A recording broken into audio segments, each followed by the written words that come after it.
Well, 2 weeks after that season ended, my first daughter showed up. She was born.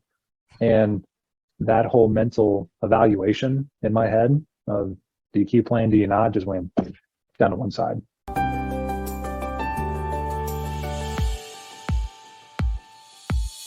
Welcome to the American Dream Builder and Investor podcast, where our vision is to inspire busy professionals, especially first and second generation immigrants and Americans, to explore the state of the American dream in 2022 and beyond. That is the Trinity of Freedom: time, financial, and geography freedom. I'm your host, Missy Liu, and I have achieved financial independence, and I'm helping many others to do the same. I started out with $5,000 and have really built wealth for my family along the process. Now I am on a mission to help hundreds of thousands of people like me to do the same. Welcome to another episode of the American Dream Builder and Investor podcast. Today, we have a very special guest who also resides in Northwest Arkansas. He's not an immigrant, but his story is going to inspire so many people, including immigrants, first generation immigrant in the US, who are our primary audience. So his name is Travis Swanson. He lives in the same town I do, Northwest Arkansas, like I mentioned. He also played 5 years in the NFL for Detroit Lions and Miami Dolphins. So super famous there. And now he has transitioned into the financial industries, being a financial advisor for the Camienne Financials, which is an affiliate group with Northwestern Mutual Wealth Management Company. So it's not just like a normal transition. He did a really great transition because he actually recently got a promotion to the offer with this affiliated group after his experiences at Northwestern Mutual. So without further ado, I'd like to welcome Travis. Well, thank you for having me on. I'm honored. Thank you, Travis. There's a lot of areas we can dive into here. So I definitely want to dive into kind of the transition aspect of your journey, but let's start a little bit further back, because a lot of football players or celebrities, they never really knew about financial management. They can make a lot of money really fast, but they end up not keeping it. Take us back a little bit to your upbringing and all the way to your school and then the influence in the financial space that you had. Yeah. And to answer your question, my upbringing, I grew up in Houston, Texas. I was actually born out on the West Coast in San Francisco Bay Area of California. When I was about 3 or 4 months old, my dad got a job down in Houston. So that's what moved us down there.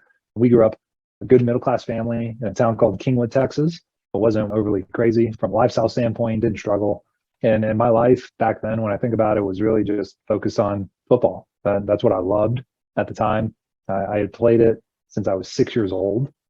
Funny enough, my parents put me into football at such a young age because I was always had kind of a bigger frame than all the kids that were my age. And they wanted me to burn some energy off. So they said, oh, let's just stick them in football, see what that does. And then lo and behold, what it turned into, no one would have ever thought. And I stuck with it so much just because I loved it. It was so fun to me. And it was something that I was genuinely passionate about. And so the transition from the sports world, as we call it, to the real world, as I call it, was very interesting is the word that comes to my mind. Because that transition, for anybody who's been an athlete before or just goes through a really monumental transition in their life, understands that there's no real textbook formula to how to approach it or how to handle it when you're going through it. So for us, when I was in college and playing, we knew kind of towards the end of my college career that I had a decent shot at making it into the NFL.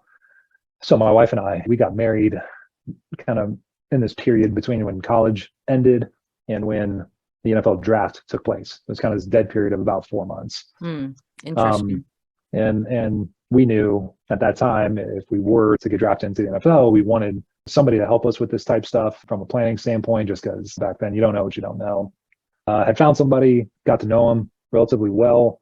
He and his team kind of helped plan for us and serviced us while we were in the NFL. And then lo and behold, to my wife and I, you always think you're going to have that 10-year career, 12-year career, 15-year career, and it'll end you standing up next to the general manager and the owner of the team, and they're patting you on the back. And that's kind of how you ride off into the sunset of your sports retirement, so to speak.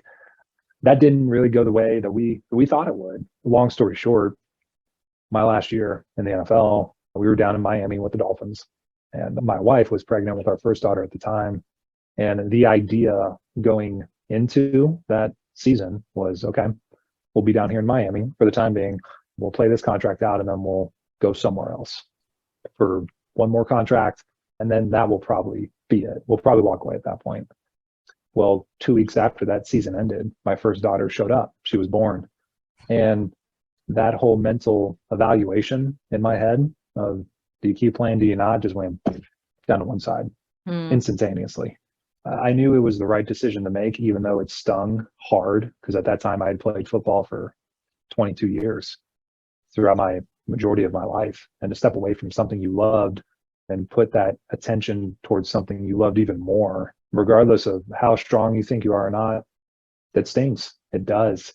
And the thought that kept popping into my mind when she first showed up is, wow, you need to be here for her when you're in your 50s, to walk her down the aisle and do the first daddy-daughter dance at her wedding, and see your grandkids and all these moments that haven't happened yet, but at some point will happen. And once I had kind of all that realization, the decision was very easy, very, very easy. And so we stepped away. And you asked about kind of the transition and how does that go? I think it wasn't long for me, really. It was maybe a month or two where you kind of go through this. I think everyone to a certain degree has kind of this identity crisis of, okay, I used to do this. I'm clearly not doing it. Now, what are we doing? What are we going to do? And when you're in that in between, it gets a little lonely. It really does. And there's a lot of questions that you have, a lot of questions other people have on where are we going to go from here? How's it all going to kind of shake out? But thankfully, my in between, as I call it, was short with all things considered. So we moved from Florida back to Northwest Arkansas. I had always had kind of the offer on the table from the old group I was with to kind of join them, hop in, try this on for size, see how things went, because we were disciplined. We followed a plan. I was very OCD about it. There was no kind of wavering one way or the other. So I've always had that kind of personality, which, depending on if you ask my wife or not, can be a good thing sometimes and could be a bad thing sometimes, just depending on the situation. So got in and had a lot of success early on, learned a lot of things to do, learned some things not to do. It was a really good learning experience. And then got approached by the firm I'm with now, which you mentioned in the beginning, Camienne Financial, not too long ago. And they kind of presented an opportunity that was really too good to pass up. And I found out very quickly we were very aligned in what we want, not only for our clients, but for ourselves out of this career and kind of where we want this thing to go. Mm-hmm. So it has been quite the last few years transitionally of what life looks like now, but it has been a great last handful of years. And we've learned so much, not only about ourselves as people, but professionally, as I grow every single day to help serve my clients better, help serve my family better. And I think this version of my life is the best version that it could have ever been. And I got to pinch myself sometimes that we're even here. It still seems pretty surreal.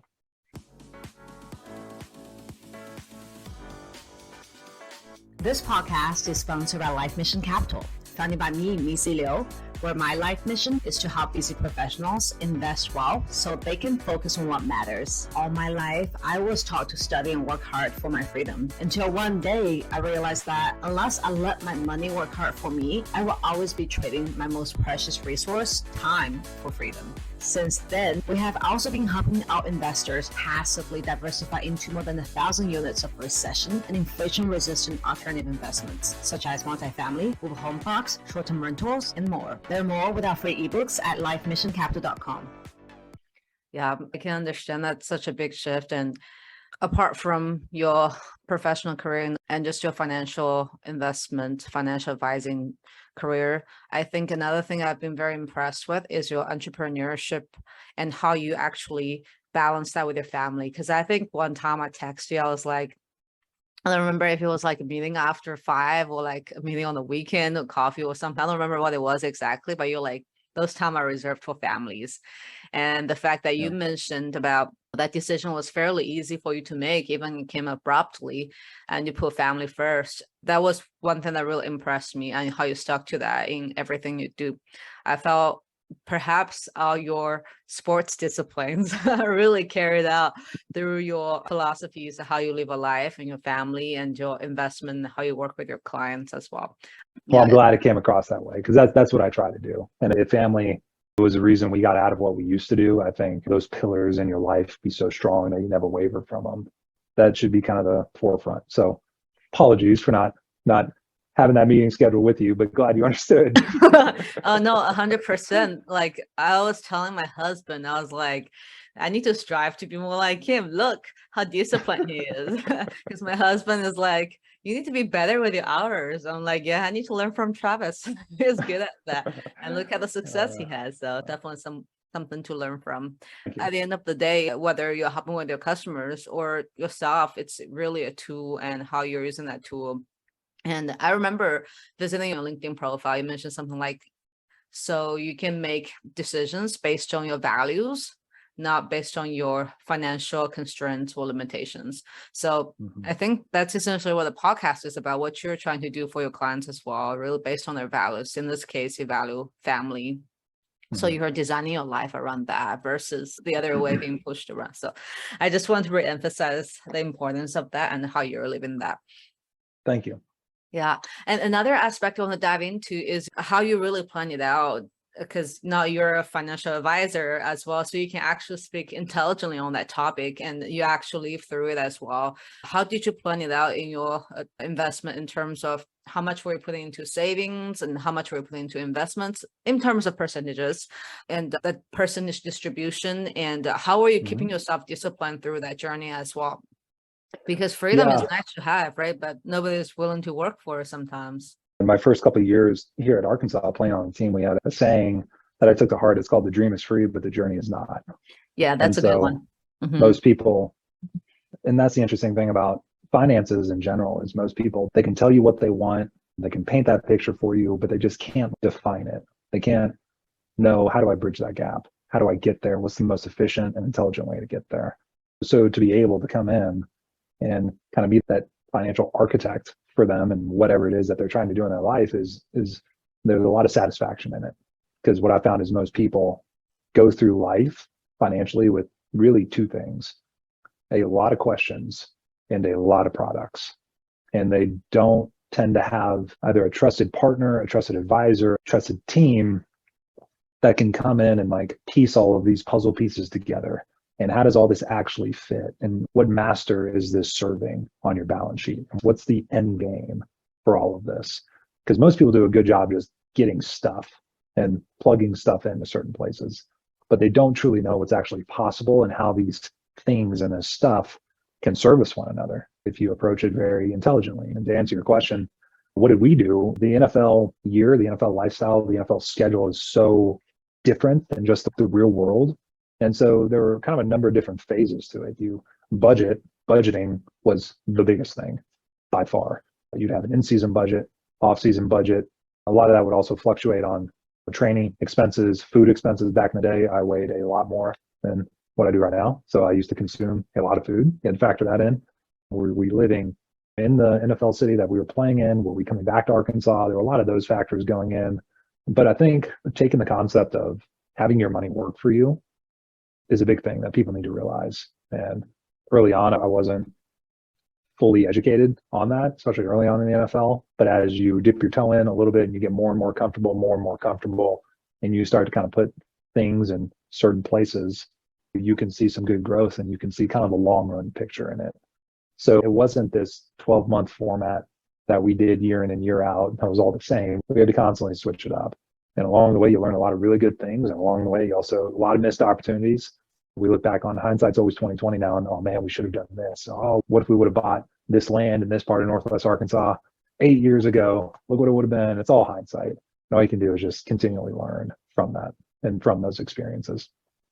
Got it. What I heard from you is that it's important to have a budget and it's important to plan. And it's also important to plan according to your lifestyle and your schedules and stay agile, but disciplined at the same time. Both of those can be difficult at times as well. So another portion I know that you also do is just invest in general for yourself. What's your investment philosophy, wealth planning, your wealth advisor? Can you touch on those topics and philosophy and some of the things that has been successful for you and maybe your customers as well? Really good question. I think the things that I've seen people, what their curiosity has been in, is they try to make things an or conversation. Like you do this or this. You do real estate or stocks or investment account or whatever. It's like, well, what if there's a way you could kind of make that an and conversation? Why can't we be intelligent with this and do a little bit of both? And it's a very case by case basis. But I think from just me personally, and this isn't financial advice to what people should do right now, but what we do is we focus on just allocation, what I call asset allocation. Okay. I don't focus on market timing, which is a huge thing. When you look at CNBC or financial media, that's all they're really talking about because that's what they think people care about. We don't get into, from an investment standpoint, what are we buying? When are we going to get out of it? For us, we solely focused on asset allocation. Okay. Where can we spread this ball around amongst a bunch of different asset classes? That's very just intelligent, and intelligent not only from an asset class standpoint, but a tax diversification standpoint. So I try to always look at my family's balance sheet and say, what are we doing that's getting tax diversified? Okay, so we're not having a whole lot of tax, what I call tax drag on a balance sheet, which most people don't look through that lens. And what I found is it's also really depends on what age group you're working with. People that are in their late 50s, early 60s think very differently than somebody in their 30s, which makes total sense. So how you approach building them a financial plan or some certain asset allocation are very, very different from one another. And a lot of that boils down to what have you done so far, what have you not done, and where do you want this to kind of go down the road. So that's a big reason why I love what I do. Every day is different. You never really truly know who you're going to come across, what you're going to come across, what situation is going to present itself to you. So it always tends to keep you on your toes a little bit. Yeah, that makes sense. Financial planning is very customized, and essentially, Travis, what you just went over on the asset allocation, it's kind of looking for risk-adjusted opportunities across a diverse set of assets that's perhaps not as correlated, but specifically for the age group and what they're trying to achieve in terms of growth and risk and the balance of those. It all comes down to there's so many factors that go into it. And people always ask, well, what should I do? Where should I put stuff? And I'm like, well, there's a lot of questions I need to ask and dive into and kind of look under the hood, gather up some info to give you that advice. I don't think it's very prudent to tell people, well, I think everybody should do this. Everyone should go do this or get into this asset class. I just think you got to have things very custom made, tailor made to what they want their life to look like. Because we all have different goals. And there's a number of different ways to get to those goals. So for me, I disagree with people giving this very blanketed approach to what everybody should do. I understand. Yeah, definitely. And I know that you're also investing, not apart from stocks, insurance, and I think you also invest in real estate. We talked about whether it's a passive or active investment. What are your overall strategies around that, and what success have you had with those so far? Yeah, we've had a number of different things kind of throughout the years, and this year in particular, I think everyone's feeling it. The interest rate environment makes it a little challenging at times. We're looking at some stuff right now just for us on really around here in Northwest Arkansas real estate market, and it's on fire right now. There's a lot of development opportunities that are coming into the area that we've been approached with on being called a limited partner in some of these things, whether it's a large syndication, small syndication. We've also looked at, just based on the area we're in, some development opportunities personally for maybe some like short-term Airbnb rental type things, just based on the university being here and all the events that bring tourism actually to this area, which I know might be shocking to people who are not from this area. Like, yeah, people visit Northwest Arkansas. Like, actually, yeah, you'd be surprised. So it's been kind of a mix throughout the years. I think I've talked to some clients around this before. Again, the interest rate environment and the just natural build out costs right now are making it tough for people. And I think we took a lot of the prior 2 to 3 years for granted. I know I did, me and my family did. We were kind of spoiled a little bit with how things used to be. And now we're sitting here today. I'm like, oh, wait, again, talking about hindsight. I want to go back. Let me go back and let me go buy some more land somewhere. I wish I would have done this 2, 3 years ago, 5 years ago. So I think there's a lot of opportunities still out there. But again, just taking another step back, and this is just what me and my family do, is look at the global picture. Look at how does all of the things that you're doing, whatever it is or isn't, how does it all fit together? Okay. We try to have everything integrated from a planning standpoint, personally, for me and my family. And how can all these different assets that we have, whether liquid or illiquid, serve one another? And what is the ultimate end goal for whatever it is that we're doing? Got it. So essentially, you do like to have real estate as part of your portfolio, similar to what you mentioned earlier. It's all about how those assets are working together and help you accomplish those goals. So now, since the podcast is about the American dream, builder and investor, you obviously had, in my perspective, you have built your American dream, not just from a professional career standpoint, but being able to really design your life around your values. But I was curious, what is American dream and where you feel you're at in this process?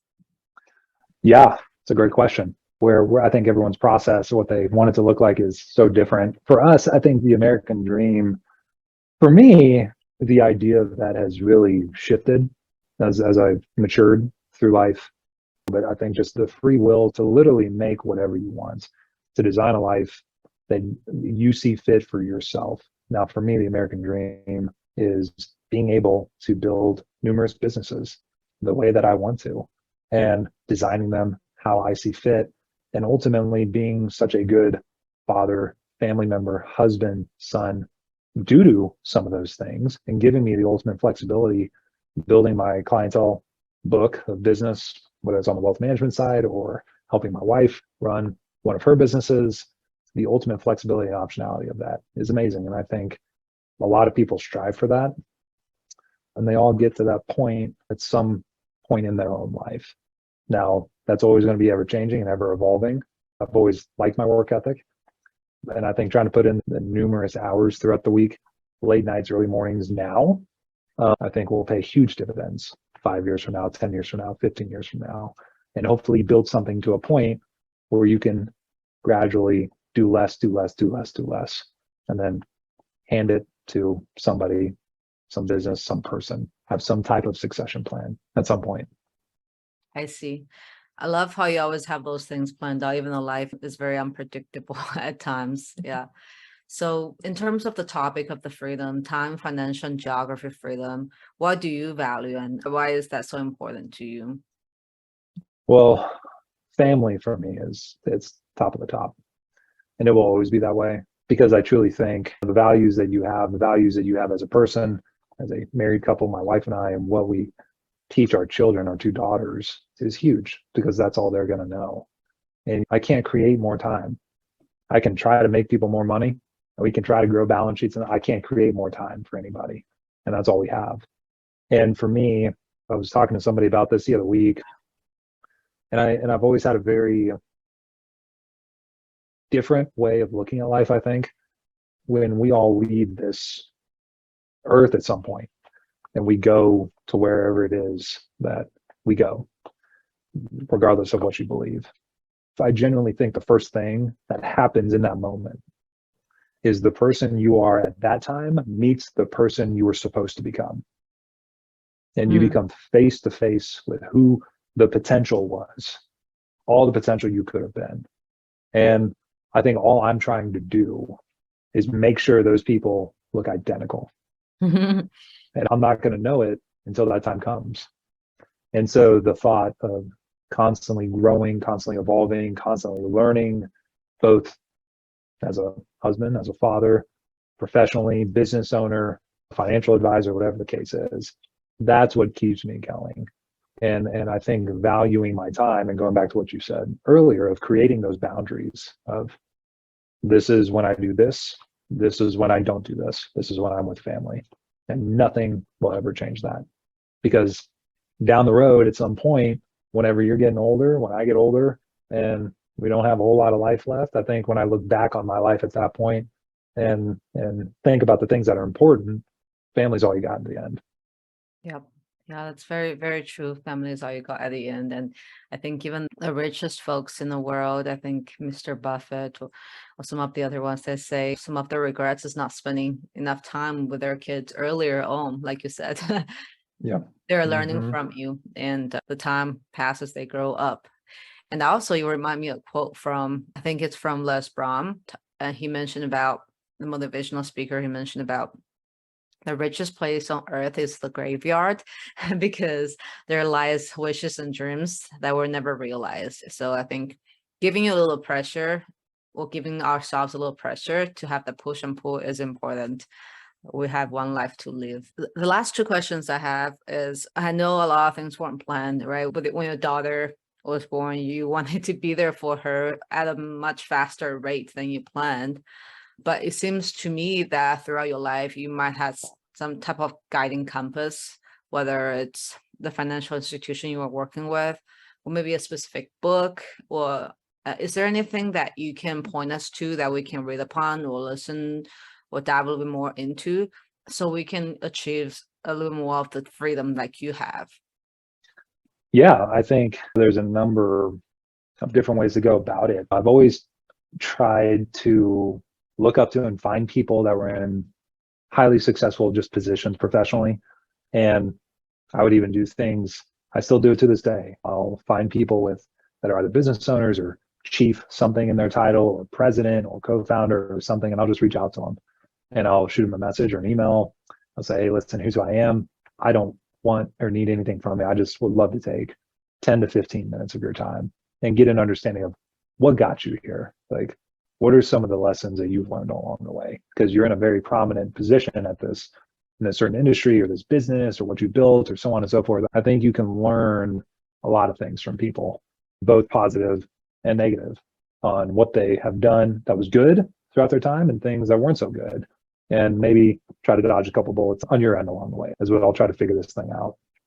Book-wise, a couple books that come to mind. One called The Power of Zero. That talks about how do you get to the 0% tax bracket in retirement. There's a lot of different ways to go about it. That book does a really good job peeling some of those layers back and allowing you to become aware of some things that I think most people don't think about. There's another one called Behavioral Investment Counselor from Nick Murray, which has become, over the last 5-6 months, a huge thing for me and things that I've implemented. That book was given to me by somebody I really look up to. I think you just need to put yourself out there.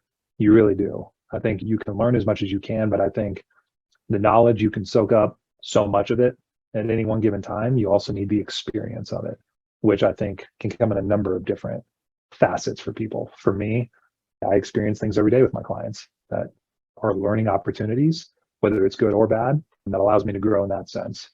Also, like I said, reaching out to people that are where you want to be, whether it's in the same industry or not in the same industry, but a certain kind of status or level of success in your mind of where you want to go. Reach out to them. Take 10 to 15 minutes of their time. If there's some young person or not even a young person, reach out to them wanting to hear about them, what they did. Most people will give you that time and not expect anything back from it, which is very rewarding so far. That's awesome. I think it's a way to pass the torches around for sure, given time, that the most precious resource. I appreciate you giving the time today to being on the show. What's the best way for the listeners to reach out to you if they're interested in learning more about you, your story, or your business? Yeah, you can shoot me an email. You could go to my website, travismswanson.nm.com. I'll have all my contact info on there. Reach out to me on LinkedIn. I've got a couple different avenues to connect with me. Anyone ever has questions about anything, my story, what I do for a living, questions about what they have going on, would love to be a resource however we can. Perfect. Thank you so much. Thank you. Thank you so much for tuning in to the American Dream Builder and Investor podcast with me, Missy Liu. We hope you enjoy the tips and tricks that others have used to build their American dream and their trinity of freedom. We would love for you to subscribe and leave a rating and a review. You can also find all the episodes and details on lifemissioncapital.com. Until then, let your life mission go wild.